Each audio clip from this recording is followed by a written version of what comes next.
Pernah dengar kata ini? Ekoteologi. Mungkin kedengarannya agak rumit ya. Tapi percaya deh, ini adalah salah satu gagasan yang paling penting dan relevan buat kita pahami sekarang, di tengah semua tantangan yang lagi kita hadapi bareng-bareng. Kita mulai dari kutipan yang dalam banget ini, karena ini langsung to the point. Selama ini kan kita mikir, masalah lingkungan itu urusan para ilmuwan atau insinyur aja. Tapi kutipan ini seolah bilang, tunggu dulu. Ternyata masalahnya tuh jauh lebih dalam dari itu. Ini soal krisis cara kita memandang dunia, krisis nilai-nilai kita, bahkan krisis jiwa. Oke, sekarang kita coba bedah lebih lanjut. Gini deh, coba kita ganti kacamata kita sebentar. Anggap planet ini bukan cuma objek di luar sana yang bisa kita keruk isinya, tapi ini beneran rumah kita. Satu-satunya rumah yang kita punya rame-rame. Dan sayangnya, rumah kita ini lagi nggak baik-baik aja. Dan krisis ini bukan lagi cerita di TV atau koran luar negeri loh. Ini nyata banget terjadi di halaman belakang rumah kita sendiri dan kita semua ngerasain. Banjir yang makin menjadi-jadi, kemarau yang makin panjang, asap kebakaran hutan yang bikin sesak napas, sampai laut yang penuh sampah. Ini semua tuh kayak alarm kebakaran buat rumah kita. Nah, dari semua masalah tadi, mungkin kamu mikir, loh, sebentar, apa hubungannya agama atau keyakinan spiritual gue sama banjir dan hutan gundul? Kayaknya dua hal yang beda banget kan? Nah, ternyata disitulah kuncinya. Hubungannya erat banget. Jawabannya itu ada di 3 kata yang saling ngunci dan ngasih kekuatan.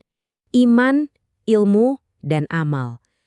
Dan konsep yang ngejahit ketiganya jadi satu solusi utuh, itulah yang disebut ekoteologi. Ini dia kerangka berpikir yang bakal kita bongkar bareng. Jadi apa sih sebenarnya ekoteologi itu? Gampangnya gini, ini tuh jembatan yang nyambungin apa yang kita yakini di hati sama apa yang kita lakuin ke alam. Ini adalah sebuah pergeseran cara pandang yang super penting. Ngerawat bumi itu bukan lagi sekedar program keren-kerenan atau kewajiban sosial, tapi udah jadi bagian dari ibadah kita, sebuah bentuk nyata dari iman. Ekoteologi itu berdiri di atas 3 pilar yang kokoh banget. Pertama, iman. Keyakinan kalau alam ini titipan, amanah. Kedua, ilmu. Data dan sains yang bikin kita melek sama kondisi bumi sebenarnya. Dan yang paling penting, pilar ketiga, amal. Aksi nyata kita. Ketiganya ini nggak bisa jalan sendiri-sendiri. Iman tanpa amal, cuma omong doang. Amal tanpa ilmu, bisa-bisa malah salah langkah. Nah, disinilah kerennya ekoteologi, dia menyatukan ketiganya. Nah, ini yang keren banget. Gagasan ini tuh sama sekali bukan hal baru, bukan konsep impor dari luar. Akar-akar ekoteologi ternyata udah tertanam dalam banget di tradisi agama dan kearifan lokal yang ada di Nusantara sejak zaman dulu kala. Coba deh kita lihat betapa indahnya ini. Dalam Islam kita diajarkan sebagai khalifah fil ard, manajer di bumi. Dalam Kristen dan Katolik ada mandat buat memelihara taman. Di Hindu ada konsep trihitakarana, harmoni dengan alam itu wajib. Ajaran Buddha ngingetin kita semua saling terhubung, dan di Hongbucu ada harmoni langit, bumi, dan manusia. Bahasanya boleh beda-beda, tapi intinya satu, jaga rumah kita. Dan gambar ini, wah ini benar-benar ngegambarin semua yang kita omongin tadi. Ketika tujuannya adalah merawat rumah bersama, sekat-sekat keyakinan itu jadi nggak relevan. Yang ada cuma satu tujuan, satu aksi nyata buat ngejaga harmoni alam yang diciptain buat kita semua nikmati. Tapi, tunggu dulu. Kearifan ini nggak cuma ada di dalam kitab suci atau ajaran-ajaran formal loh. Kearifan ini beneran hidup, napas, dan dipraktekkan dalam tradisi masyarakat adat di seluruh pelosok Indonesia. Ini nih, contoh ekoteologi yang beneran hidup. Ada tradisi Sasi di Maluku yang ngasih waktu buat laut istirahat biar bisa pulih lagi. Jenius kan? Ada Subak di Bali, sistem irigasi yang harmonis banget sampai diakui dunia. Ada Lubuk Larangan di Riau, sampai cara hidup masyarakat Baduy. Ini semua adalah ilmu ekologi yang dibungkus dalam kearifan spiritual dan diwariskan turun-temurun. Oke, konsepnya udah dapat, akarnya udah jelas. Terus, so what? Gimana caranya kita bawa ini dari sekedar obrolan keren jadi sebuah gerakan yang nyata dan ada dampaknya? Yuk kita lihat peta jalannya. Aksi itu bisa dimulai dari tempat yang paling dekat sama kita secara spiritual, rumah ibadah.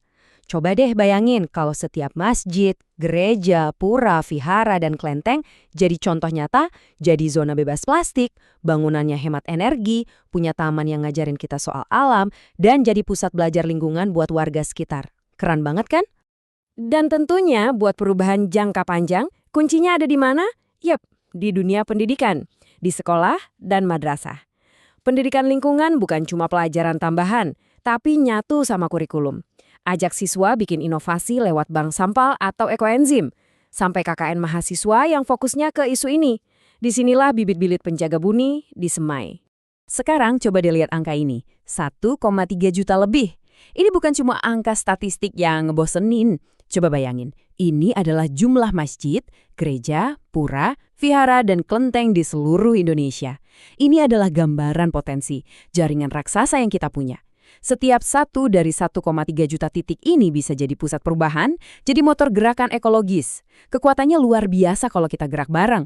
Jadi setelah kita bahas semua ini, dari konsep, akar, sampai peta jalan, ujung-ujungnya bola ada di tangan siapa? Di tangan kalian, generasi muda. Kalian bukan lagi cuma penonton yang nunggu masa depan. Kalian adalah agen perubahan utama sekarang juga. Ini tuh kayak puzzle yang pas banget. Di satu sisi, ekoteologi ngasih fondasi moralnya, akar kearifannya, dan jaringan komunitas yang udah ada. Di sisi lain, generasi muda datang bawa apa?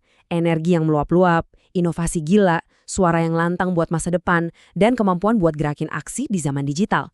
Keduanya saling butuh, saling melengkapi. Pada akhirnya, semua diskusi kita hari ini kembali ke satu pertanyaan simpel ini. Pertanyaan yang bukan buat orang lain, tapi buat kita masing-masing. Bumi ini rumah kita satu-satunya. Jadi siapkah kamu, siapkah kita semua buat ikut ngerawatnya? Dengan iman, dengan ilmu, dan dengan aksi nyata. Jawabannya ada di tangan kita semua.